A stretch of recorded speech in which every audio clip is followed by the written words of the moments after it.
Hello guys, I am back real quick because I thought it's just easier to talk about my trip to downtown Los Angeles while it's still fresh in my mind. So if you enjoyed my last video, I'm just following on from that right now.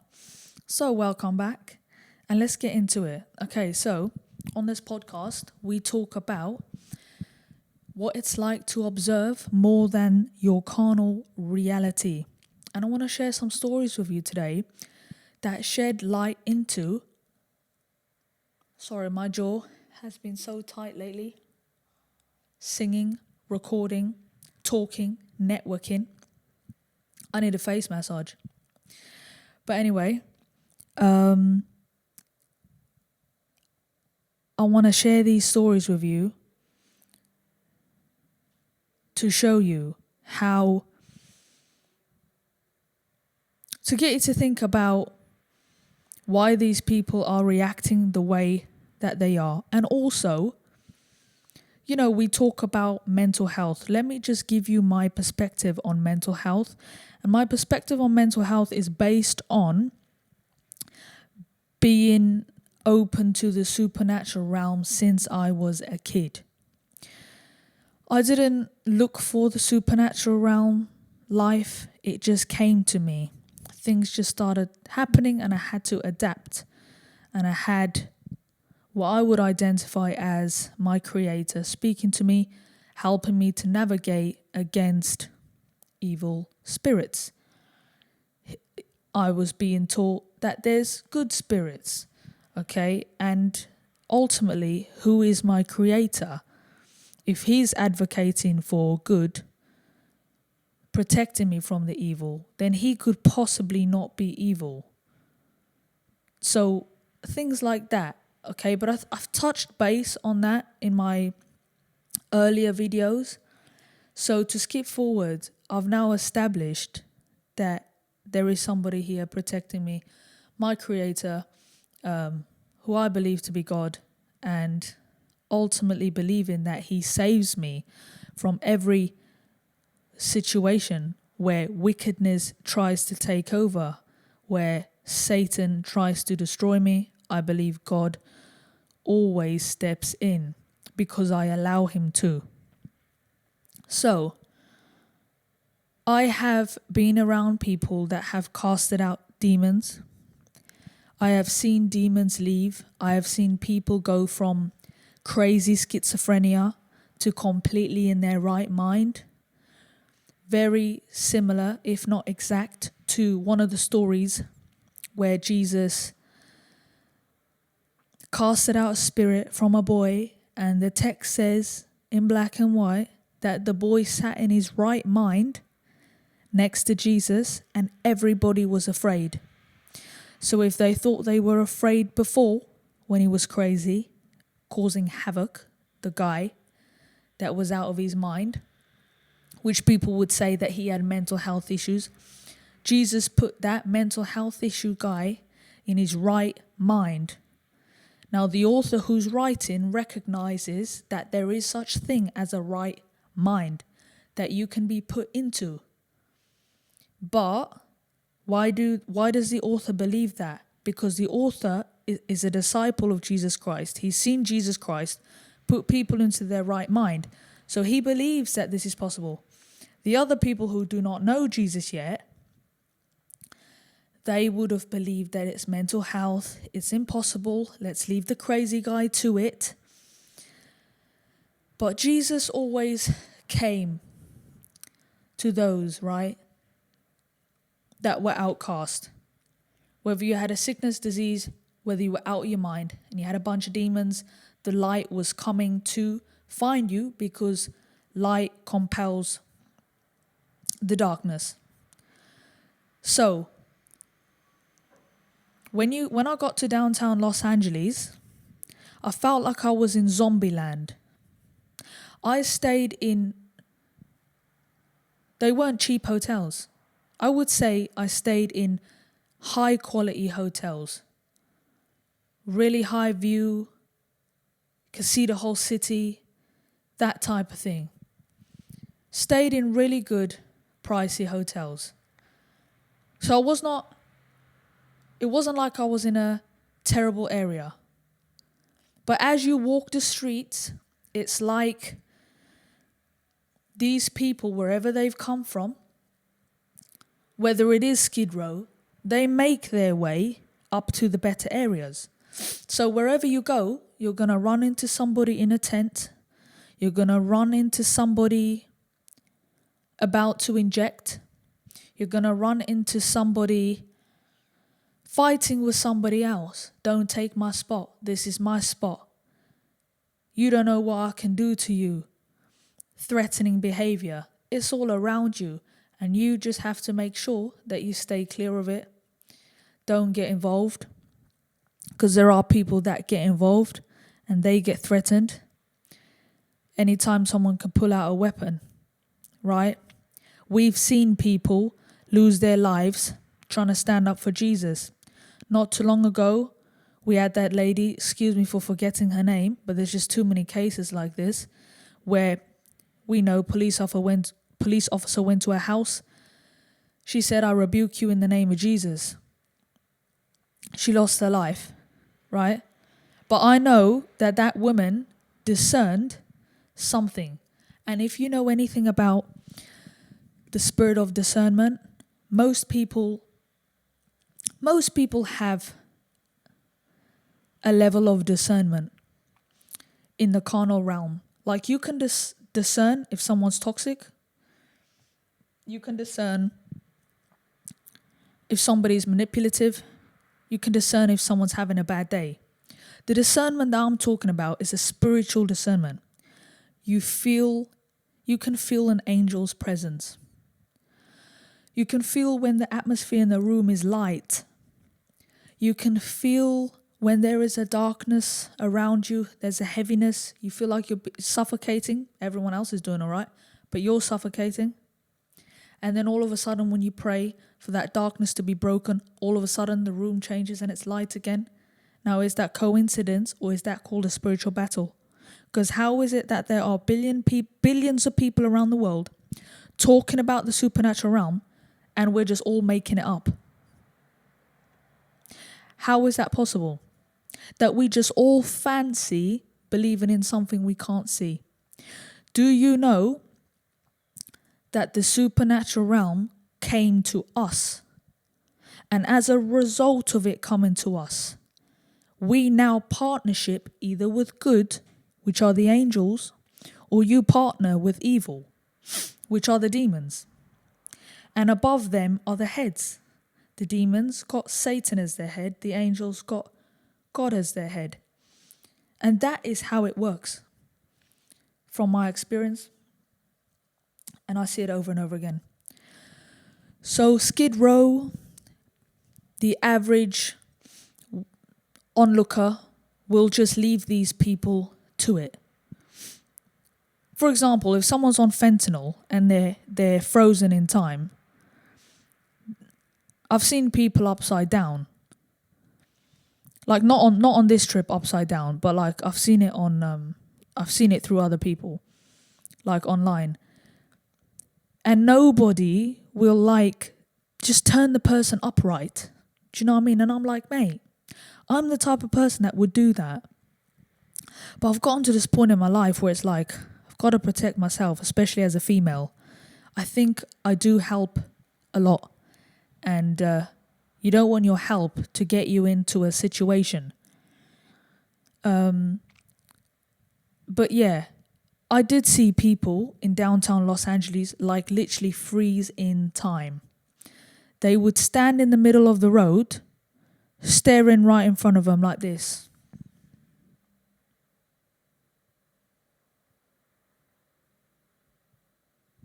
Exactly, just like that. Then I saw a woman as I drove past with my window down. She's like this.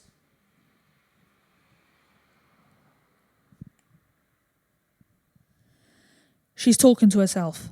Nobody's there. Nobody's in front of her. But I believe that she can see something in front of her. She's talking to something 100%. How do I know that? The same way when I have told an evil spirit to leave a person. Let's say the person was talking and whatever was coming out of them was death. They were proclaiming death, proclaiming that she's going to die. And then as a believer, you meet these people, you take authority over that voice that's speaking through them, you cast it out. All of a sudden, the person becomes quiet. The person becomes still. Right? But you can't physically see the person that is speaking through that individual. So in the same way, once you've seen the supernatural realm, there is something talking to that woman. Now let me tell you, when I saw a woman react to me and we weren't even talking to her, we were praying for her from across the road. So we were in traffic. There was about 3 lanes. 3 lanes. And the woman was the woman was all the way on the other side. She did look a mess, hair all over, blankets, everything. Like, she looked disorientated. I think that's the correct term. She didn't look like she was in her right mind or in her best state, and she was clearly talking to something in front of her. I'm talking about dialogue, reaction, arm gestures, questions, the pointing of finger. But in front of her is just a white wall, And on the left of her was the traffic, which would be this. And my spirit always recognizes when something is off. So we were so far away from her. To make it make sense, she's facing this way, okay? She's facing this way. And we are here. We're praying for this woman from here. She's talking to the wall. Pointing, screaming, looking around to whatever is there with her. So we're taking authority over the spirit that is influencing her. We are speaking life into her. We are binding the demons that are in front of her. We are taking dominion over the territory in where she is right now, speaking to the spirits, telling them, you will not rule and reign in this part of Los Angeles. You will not take dominion. I command you to leave this woman. I break generational curses. I break the witchcraft over her. We just started speaking. All of a sudden, there's 3, remember, it's like divine timing, because the traffic lights went red, so our car had to stop, bang, in front of her. Bang. Not in front of her, sorry, that would be in front of her. The traffic meant we had to parallel to her, yeah? But there's 3 roads of traffic. There's multiple cars. We had our window up. We didn't even have our window down when we were doing this, speaking life over her. But because we believe that by speaking, things are going to shift for her. Things are going to change. We believe we might see her react to us, because demons recognize the light. Remember, this is not the first time we've done this. You are trained in this all your life. And then when the situation's there, you take dominion by force so that the enemy will not steal from an individual. People who are walking in the light do this. This is what we do. So all of a sudden, she looks at our car window. She grunts. I don't need to do the facial expressions, but she grunts. She's screaming just like that. And she sticks up her middle finger at our car window. Our car windows semi-blacked out. Now tell me, out of all of the cars, how is it that there's a traffic light that has caused us to stop exactly in line with this individual? How is it that All the cars that are lined up, there's a gap from our window all the way to her. There's a gap. We can see her exactly. She can see us. How is it that straight after we prayed and spoken life, she turns and she recognizes us? How? I would really love to know. But what I know is that demon that she was speaking to, or demons, recognized authority, recognized believers speaking in the name of Jesus Christ. So the demons felt threatened. The demons have taken control of her body, which is why when they move, she moves. That's how a demon can throw someone into a fire, like they did in the Bible. Throw someone in the fire. Try to anyway. Throw someone into convulsions because they take control of your body. This woman went from not being aware of us at all, she's in her zone, she's in her element, she's lit, to completely turning, sneering, grunting. My body was covered in goosebumps. We could not believe that this person had turned. And you know what? Even just, if she just looked at us, we might have been like, okay, coincidence. But it was the lean forwards that she did, and it was the middle finger up and the grunt. And then the traffic lights went green and we drove off. That's what I call divine intervention, divine timing. Now, had we have just sat there in the car, bunch of unbelievers, bunch of atheists, don't understand that you can bring life into any situation, don't believe that you can take dominion over darkness, break curses, break witchcraft, just sat there, absolute basic, not doing anything. That nothing in that woman's life would have changed. She would have gone on to continue to reap destruction. You don't know if she was going to commit the worst thing that day. You don't know. And it's not about being the perfect believer. It's just about showing up. And it's just about being present. Because freely you've received, freely give. That's what Jesus said. And demons fear the name of Jesus. Demons hate Jesus. Why? Because he casts them out. He casts them back to the place where they came from, which is the abyss. That is where they are, is the abyss. They are not in God's presence anymore. They don't want to be with him. They hate him. They want to rule and reign. They want to create their own world down here. And they want to tell us human beings how we should live. Ain't that something? So what is my point? This wasn't the first woman speaking to herself. Nearly everybody in the freaking street speaks to themselves. And I do not believe that they need pills. I do not believe that they need a subscription drug. They need deliverance. I'm going to tell you about another incident.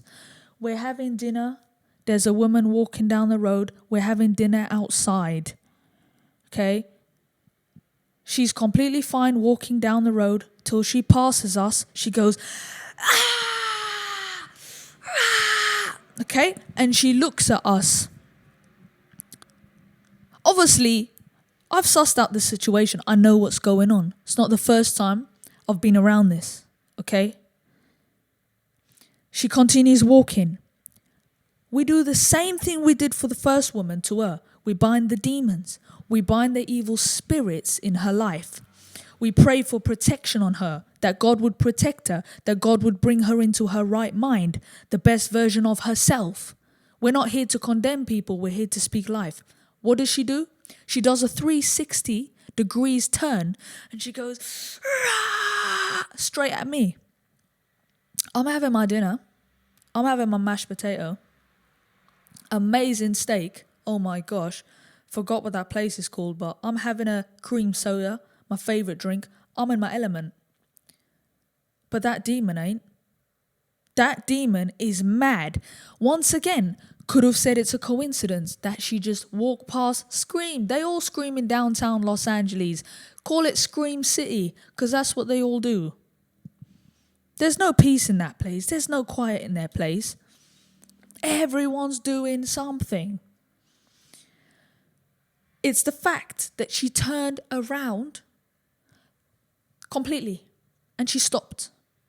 And she screamed, grunt, the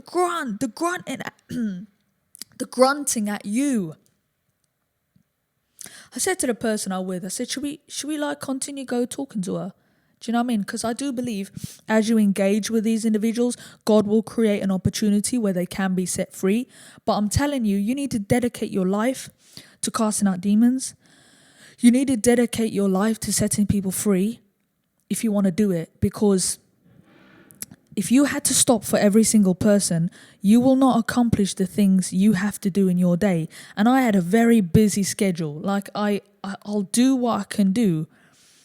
But sometimes demons don't leave straight away. Sometimes it takes a couple minutes, can take an hour. Sometimes it takes a day. Sometimes the person has to be taught truth, to believe truth about themselves and to not hold on to the lies, because demons stay where you believe lies about yourself.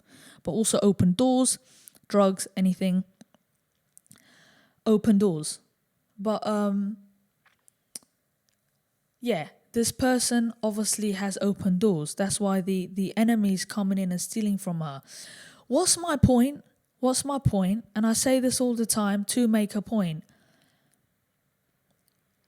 You could either sit here and say, don't talk about Jesus, don't talk about God, it's mental health. I believe there's two types of mental health. I believe that being in your right mind is a state of mental health. And I believe not being in your right mind is also a state of mental health. The reason I am in my right mind is because of decisions I've made. My upbringing could have pushed me to want to be a better version for myself. I could have looked at the people around me and be like, I do not want to be like you. I don't want to be toxic. I don't want to be depressed. I don't want to hurt myself. I don't want to harm myself. And then you become a better version of yourself, developing better mental health. Other people don't have that support network, so I can see why you're stuck in a cycle. But nobody can convince me that there is zero spiritual issues in every person that has negative mental health, let's call it. So then you could say, well, am I saying that every person that talks to themselves needs Jesus? I would say every person that is not in their right mind should experience the power of what Jesus can do. That is what I'm saying. And why am I saying that? Because I've seen myself set free, because I've seen demons leaving other people. Do you think I just wake up and fancy telling you this?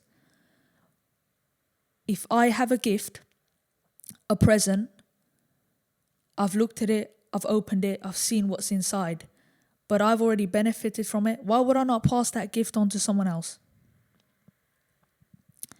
Why would I not pass it on?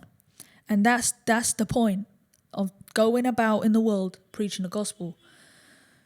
There was another incident, some guy, and this is probably, gosh, they're all dramatic. But they're all dramatic. But he was sitting on the beach. I was going for a morning walk in California, and he was so loud. And I was just like, I was getting irritated. I was like, mate, I just want to go for a walk on the beach and hear the waves. Sun's rising. California palm trees are blowing. Venice Beach, by the way. And somebody was grunting in a demonic low tone. It wasn't a human voice, I'm telling you. The human voice cannot go that low. It was like, it's borderline animalistic, and The person was grunting. Eventually I sussed out where it was, and I thought, you know what, today I'm going over. I'm just going to talk to this person and just listen to their story. Because that's just who I am. You see, wherever I go, it's not about me. It's about touching people that you'll never see again. It's about giving people something and never asking back for anything. That's who I am, and that's who I want to be. So I found the person. I started speaking to him. Of course, spiritual discernment. I'm discerning schizophrenia. I'm discerning this guy hears voices. Because as I approached him, he's talking to somebody and he's saying things like, they're after me. They're coming to get me. The police are underground underneath me. They've got a circle around me and they're trying to find me because I know the truth. I know the truth of the story. But you know what? As I approach, he calms down. I tell him it's my first time in Venice and that I'm just here to talk to him. How is he? And he just starts telling me his story. But then, like, the story, if you are not alert, it can draw you in to the lie. And the word talks about discern the spirits. I believe every human being has a spirit, but you need to discern the spirits. Because some spirits represent as light, but they're not. So the more he started talking, I nearly believed what he was saying. Because there was truth in it. And this was the truth. He was telling me about, was it Sharon Tate, that was a famous actress that lost her life, and he said by the hands of someone Manson. Was it Charlie Manson? Is that his name? What's that guy that committed offed a lot of people? Does that ring a bell? Like, you can research into this. He said that his mum was Sharon Tate and that he was the baby in her womb, and when she lost her life, he lost his. But now I'm thinking to myself, well, if you lost your life, then why are you here sitting on a beach? So fast forwards, I skipped the story. Fast forward, yeah. I researched what he had said. Sharon Tate is real. The Charlie Manson, is that his name? That is a real story. She really did lose her life. Baby in her womb. But the baby, someone else named that baby, but it didn't match up to the name of what his name was on the beach. And I thought, right, this is part of the enemy's deception. The enemies obviously told him some type of story, and in a way he can fit in. So he believes, the guy on the beach, he believes that he is the baby that was in the womb. Right? That's what he believes. And he believes that he knows all the details about her losing her life, and that's why the feds are after him. Because if he comes out with a story, then apparently everyone in Hollywood is going down. Now, I spoke to him about Diddy. I said, what do you think about Diddy? And he goes, yeah, I know all those guys in Hollywood. And I know I have a lot of dirt on their name, or he knows a lot about them. He believes in underground tunnels. Now, I do believe there's truth in what he's saying. We know there's underground tunnels. I just feel like somehow this guy has connections to people in Hollywood. And it could be that people are after him. But this is how you discern when evil spirits have come to steal from a person's well-being, leaving them in negative mental health. Because if you have no rest, if you have no peace, and you can't sit with yourself in peace, you know you've not been delivered. If you constantly talk 24/7, constantly talk to the things around you, you either have been possessed, taken control of, something's thinking for you.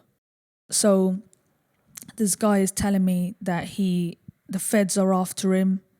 They're watching him. They're after him because he's got this information about Sharon Tate, his mum. and her losing her life, and the multiple people that came into her house and took her life, and that he is the son, and that he's got the story.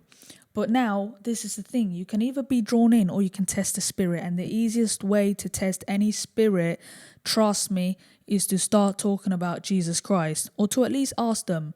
So this is how it started. So the guy was acting frantic. At some points, he was showing me just, let's say how passionate he was about trying to get the real message out about Sharon Tate. So at one point he was like screaming, he was like, and he was like, enough, I have to let them know the truth, or something like that. So then I said to him, have you got peace in your life? Oh, peace. Oh, yeah, I've got peace. I said, what do you think about schizophrenia? He says, well, schizophrenia is developed by the United States of America, the federal government and all of that. I said, well, I can believe that. But then we started talking. I said, look, what do you know about Jesus Christ? What do you think about Jesus Christ? And that's when he told me, I am Jesus Christ. Now, that is an issue, because let me tell you why. This is not the first time I've seen somebody say, I'm Jesus Christ. When you're discerning, there is an evil spirit. A lot of them love to say that they are Jesus Christ. A lot of them love to mock that they are Jesus Christ. A lot of them love to play as though you can't cast them out. They are here to stay. If you don't know this, you won't think anything of that statement. So then I said to the guy, when Jesus Christ walked the earth, he goes, Jesus Christ did not walk the earth. I said, you're not listening to me. And if you don't listen to me, you won't understand what I want to say to you. And then eventually he slowed down and he was listening to me. I said, when Jesus Christ walked the earth, he preached the gospel that whoever believed in him would have eternal life. And the whole concept of the gospel is that he came to deliver you from the system of this world. That's the whole point of believing in him, believing that you can't save yourself. So then I was connecting the dots about, I said, that's what Jesus Christ came to save you of. Like, these people that you think are after you, Jesus walking the earth and preaching the gospel, saying that he's the way, he's the truth, he's the life, that there is another government and that the government is his. Jesus said the government is on my shoulders. My kingdom's not of this world. That's why Jesus, when he preached the gospel, he said, whoever believes in me shall not perish with this world, this kingdom, but you will have eternal life with my kingdom, which is another kingdom. And so I said to the guy, that is why you are not Jesus Christ. Meaning, if you were Jesus Christ, you would be out there preaching the gospel right now to be saved from the kingdom of this world, be saved from the government. And he was nodding his head, because he's just telling me that there's a government after him that's out to get him. And I'm telling him, yeah, Jesus came to save you from the government of this world. So if you really want saving, you need Jesus Christ, because Jesus Christ can really deliver you from the system of this world into another kingdom, to be born again. So, yeah, that was a great conversation. And then, he said, look, he just went like this, I've got to go. And then he went at,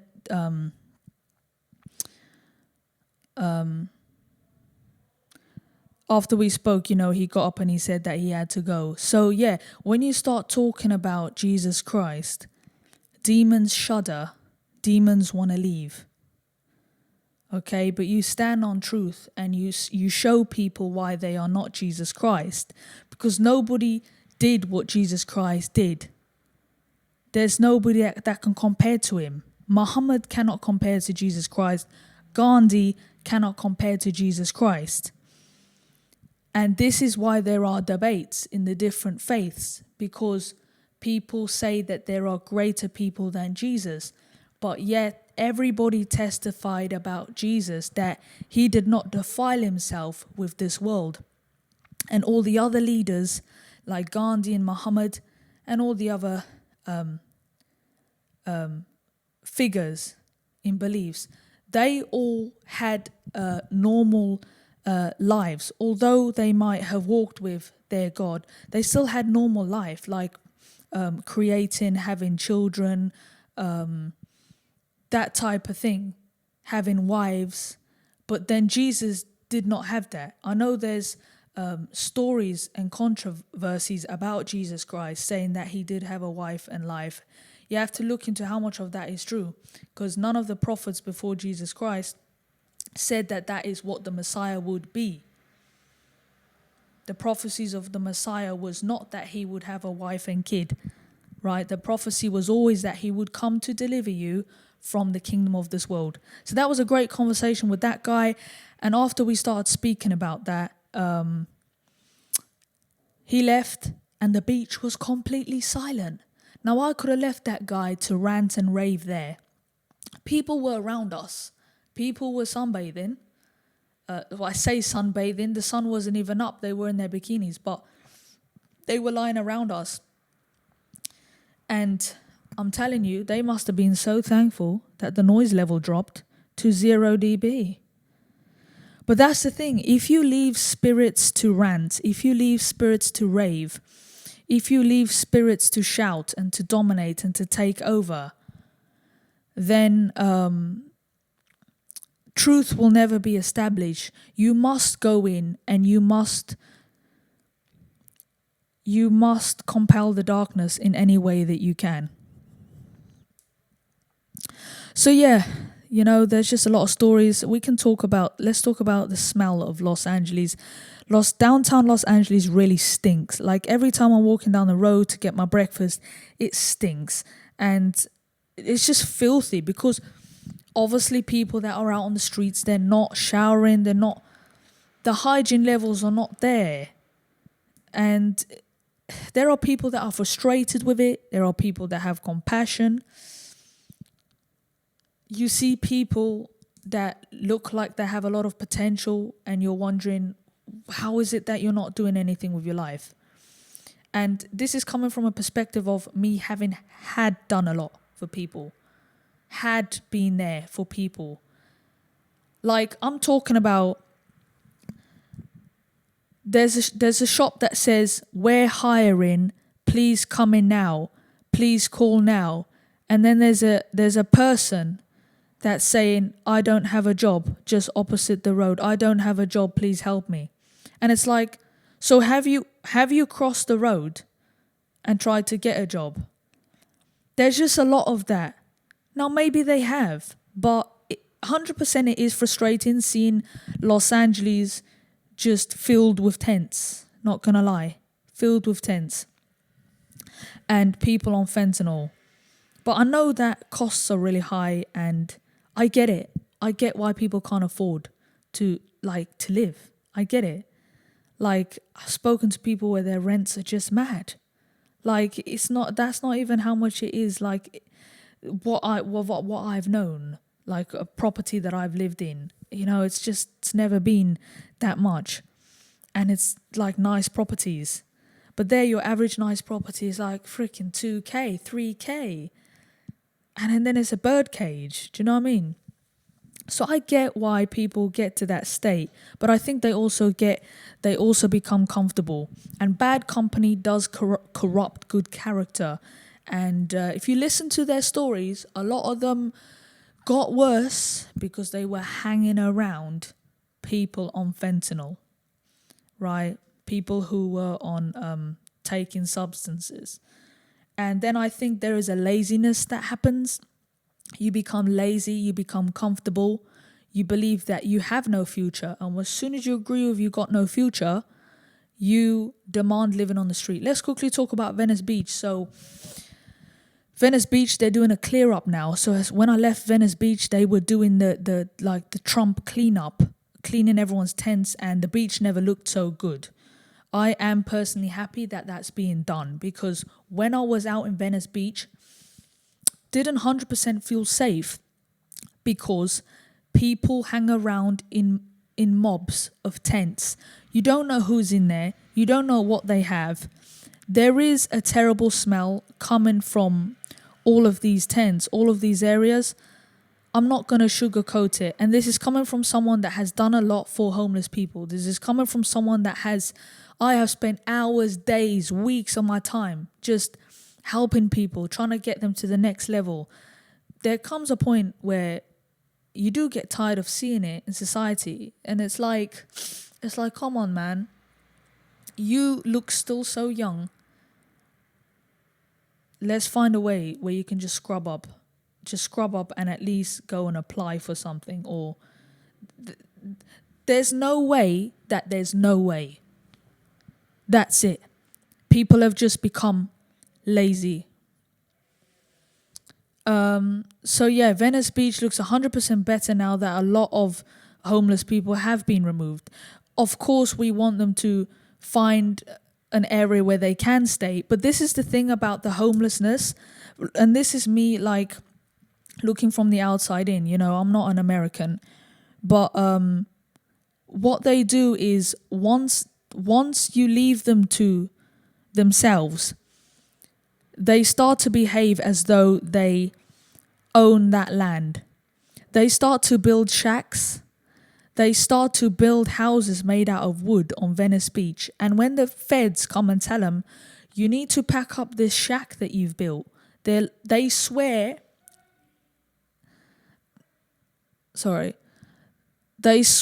at the feds. And I don't think that law enforcement should be disrespected like that when they're just trying to do a cleanup. I mean, people are paying tax. We want our areas clean. Not only are you disrespecting the feds, but you're also disrespecting taxpayers. We want to be able to take our dog for a walk or take ourselves for a walk and just not have to smell the bad smell that is there and just not have to see a bunch of tents. I mean, if we wanted to see a bunch of tents, we would just go to a camping site. And this is Venice Beach. This is Santa Monica, one of the most expensive areas that now look like a third world country. I'm from South Africa. I've seen people living in poverty. I'm telling you, Venice Beach looked worse than what I've seen in South Africa, because it's the repetitiveness of the tents, like a whole row of tents. I personally just think it's unacceptable, and clearly so does Trump. And I just think, side note, that he's doing a great job by clearing up the streets. And this is just one aspect of what I like about what he's doing. And this is the thing, people want to live lawless, but then they want order. You can't have order in lawlessness. So, and I'm just tying this, I don't want to go into debate. I'm just talking about my experience in Venice Beach and how it made me feel as a visitor, as an outsider. This is how I perceived your city, your beach. This is what it was like. Thank you for clearing it up. It made it more pleasant. It also made me feel more safe, because in the evening when I want to go get food and you got someone on a bike on the phone saying, I will off you, basically KILL you, you don't know who I am. You're walking past this person. You don't feel safe. You don't know if he's got a knife, he's got a gun. We had people coming up to us, people not in their right mind. I would say people demon-possessed, shouting, talking in my ear. When you're not confronting them, you're not speaking to them, they're just harassing you. Woman on Venice Beach got grabbed by a hair. You can read up about that. So the average person is being harassed by people that are not in their right minds. These people need deliverance. But yes, we start by clearing out the city so that people can actually feel safe, and that people who can afford to be in Venice Beach are in Venice Beach. And if you can't afford to be there, just spend the day there, but don't build a whole house and then disrespect law enforcement and say that they have no right to move you. Because by you building a house, you bring your friends to that house, You bring your substances to that house. You bring your bad behavior to the house that you've built. And the friends that you're bringing to you to visit you, they are negative mental health issues. So they harass pedestrians. So now as a result of the shack that you've built out of wood that I've witnessed, right? You can watch this on YouTube as well. You can watch what's happening in Venice Beach right now. As a result of you being there, you are not improving. You are not improving the situation. You're making it worse. And I see why people in Venice Beach are just so frustrated with what's been going on there. But look, I don't live there full time. I just wanted to share my perspective on how it made me feel. A lot of creative artists on Venice Beach. I had a guy draw me, 20 minutes, amazing. It looks just like me. Just amazing talent on Venice Beach. But yeah, I don't want to make this video too long. Really unique food. Like they would have crisp packets open and have like cheese on nachos. Cheese on gosh, what's those? I've got them here. It's not nachos, but you know, any type of American crisp, and they just put cheese on it, jalapeno, and then like they had loads of those meals, just like in corn dog and all of that stuff, shakes, hot chocolates. I mean, it was great. I loved Venice Beach, and I loved the hotel that I stayed in as well. It had a beach view. You know what? I should tell you about this, because after I spoke to, let me tell you one encounter on Venice Beach quickly. There was like a drop top car. I was taking pictures of it and I saw a guy talking to himself. So once again, I'm making conversation with him because I know what time it is. I know there's a spirit, there's an unclean spirit, something's going on. I start talking to the guy. He's calm, but he's telling me things like, in 5 seconds, I'm going through a portal. That's what he said to me. Now, if you know about the spiritual realm, you know all about portals and things like that, okay? He's telling me he's going through a portal. So obviously something's going on with this guy. But yeah, once again, I just spoke life over him. Spoke life over his mind. I shared some about my story, some about Jesus to him. But demons always dismiss Jesus. As soon as you talk about Jesus, they go into a whole different conversation and they speak really fast like this. That's how they speak, very fast. It's to throw you off guard. That's what demons do. The same way the disciples asked Jesus, why can't we cast it out? Because the boy was thrown into a convulsion. I believe the spirits used the convulsion to throw the disciples off, to make it seem like it's harder. That's why Jesus said, if you prayed and fast, this type would come out. And it's not you get more power by praying and fasting. It's about praying and fasting. You can see clearer. You can see.